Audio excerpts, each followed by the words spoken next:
நிக்கிறேன், உனக்காக என்ன வேணா செய்யறேன். ஆனா நான் என்ன செய்யணும் நீ சொல்லு. இப்ப சொன்ன பாத்தியா அது மேட்ரு. சொல்ற என்ன செய்யணும்னு சொல்ற. காலையில எந்திரிச்ச உடனே எனக்கு நீ போன் பண்ணி எந்திரிச்சிட்டேன்னு சொல்லணும். ஏன்னா என்ன நீ லவ் பண்றல்ல. வீட்ல இருந்து ஸ்கூல் வர வரைக்கும் ஒரு சின்ன கேப் இருக்கு பாத்தியா, அந்த கேப்ல நீ என்ன பத்தியே நினைச்சிட்டு வரணும். ஏன்னா நீ என்ன லவ் பண்றல்ல.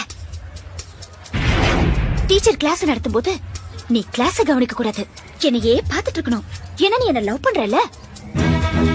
ஈவினிங் ஸ்கூல் முடிஞ்சு எல்லாரும் வீட்டுக்கு போவாங்க, ஆனா நீ போக கூடாது, என் கூட டைம் ஸ்பெண்ட் பண்ணணும். என்ன நீ என்ன லவ் பண்றல்ல. நைட்ல நீ தூங்க கூடாது, என் கூடயே பேசிட்டு இருக்கணும். ஒருவேளை தூங்கிட்டேன்னு வச்சுக்கோ, அந்த கனவுல கூட நான் தான் வரணும். ஏன்னா நீ என்ன லவ் பண்றல்ல. லவ் பண்றல்ல.